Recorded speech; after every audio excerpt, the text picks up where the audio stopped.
Got quite a bit of errands to run around today and get a lot of things done for this weekend.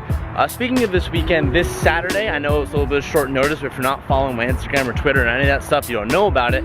But I'm going to be at the California State University San Marcos car meet. It's the first ever car meet that they have in the area, so I'm going to be there, so if you want to roll through, I'll link the information somewhere on the screen. This following Monday, the 25th of April, is the spring line for Hunt & Company, so I just have a bunch of random things to get done and get ready for that actual drop. A lot of work goes into it. So for the next couple days up until the following Monday, I'm gonna be like working like crazy to get everything ready for the website because I want everything to be flawless. One thing that I'm really hyped up for the spring launch is I'm introducing a poster, which is gonna be really cool, and I'll explain it when the launch actually happens. But there's gonna be posters with my car on it, and it's gonna be signed. I'm really excited. I don't wanna blab about it, but here's a little sneak peek of that picture. But changing the game, bros. We changing the game. I feel like this camera angle is a little odd today. Is it just me? Or currently we are headed to my P.O. box because I'm doing a P.O. box unboxing video of all the stuff you guys sent me, and some of you guys have sent some pretty big boxes, so I'm really curious to get into it and see like what's actually in there. So I'm gonna be doing a video of that here within the next couple weeks. I've just been storing a bunch. I haven't forgot about it. If you send something, I haven't forgot about it. It's not like I never went and got it. It's just I've been waiting to do an unboxing where I can get a good amount of things to make a pretty entertaining video for you guys. So right now we're headed to the P.O. box. Maybe I'll bring you in. We'll see. I'm not too sure. But just like I said, it's a really quick, busy day, and I wasn't gonna make a video, but I was like, I want to hang out with my bros today, so I was like, I'm gonna bring my bros today. So I'm hanging out with my bros today. I know I'm not the loudest car out there, but it is so hard to, even like when I'm trying not to be that asshole and set off car alarms, it's really hard not to. Like, I'm really trying my best. I'm actually doing a pretty good job right now, so I'm hyping up this big problem that I have that's just not proving to be like an issue. But this Subaru little like blah, blah, so rumble, whatever, it's fun and all, but it can get kind of annoying when your car is really loud. I'm not complaining. I'm just making a statement because I know there's a lot of you guys out there who share the same struggle as your boy here. What I've been noticing is when I don't play music in this car, I can actually hear the supercharger. Normally the whine is pretty the whine's pretty quiet for this kit that I have, but it's actually kind of nice. Sometimes I'm out running radio. I hear it mostly when I'm doing vlogs in this car. I can actually kind of hear the little whine. It's always pretty good. Look at this food truck. Try a little zoom. I think the little zoom will add a little touch. Like I said, I feel my camera's off today. I don't know. It's in my head. So I have a little story about 350Z hunting, essentially for a drift car. Can you hear me with the window? You can also hear my car rattle to pieces. This road, I don't know why I continually take this road. It's probably one of the worst roads that I normally take, and it's so bumpy. I know it's not like damaging the car, but I know I can't be the only one, but I feel like every little rattle I hear is just diminishing the life of the car. I know that like physically doesn't make sense and mechanically doesn't make sense, whatever, but I know I'm not the only one who feels that same pain. In the past 2 weeks, I went to go look at 3 350Zs. Now, for 2 of them, the day I was gonna go check out the car, I got a message from the owner saying, sorry man, just sold it, not gonna happen. 2 separate times, so just I guess a real bad case of bad luck.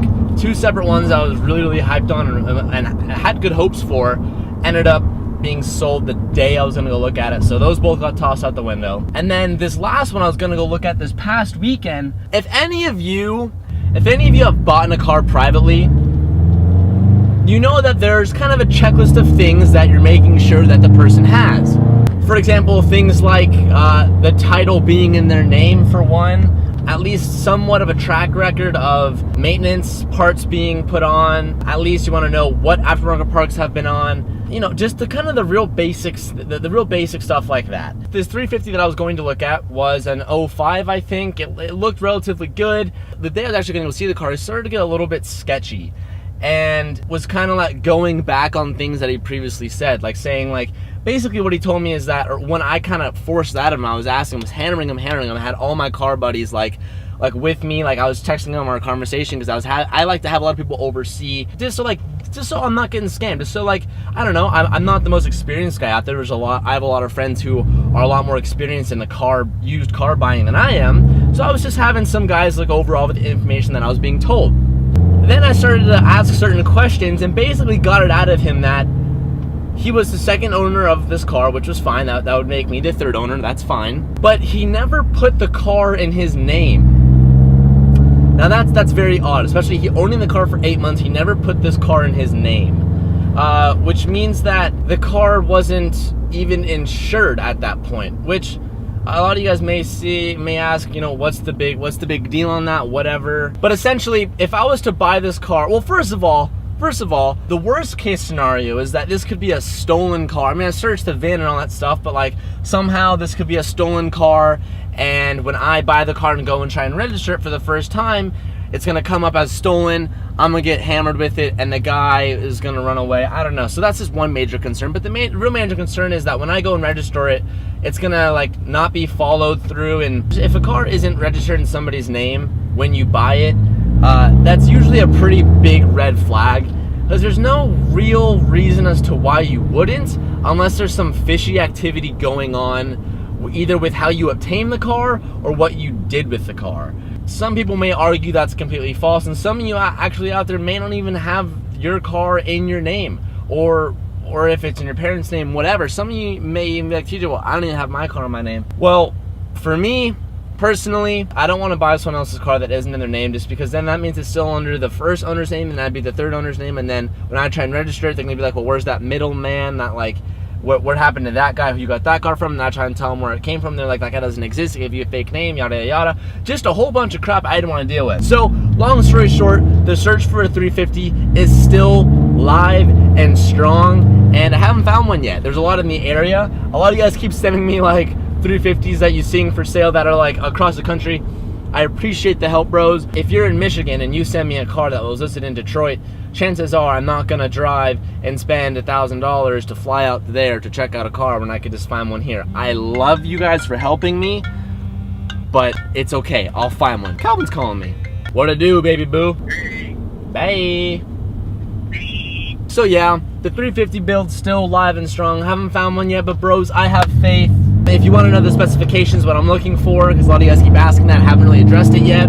I'm looking for an HR motor, but I'm finding that everybody who is selling an HR motor is selling them for quite the top dollar, regardless of a salvage or clean title or the shape that it's in. But I'm not opposed to any other model engines. An HR is just one that I'd be really hyped about.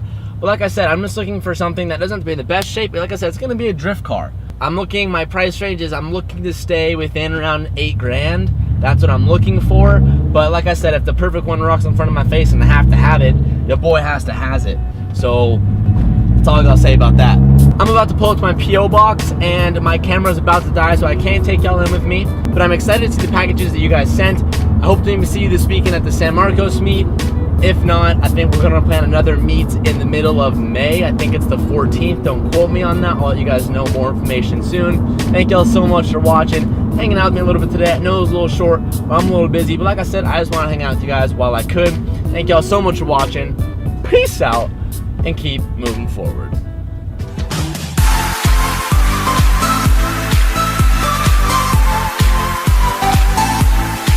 Motivation is contagious.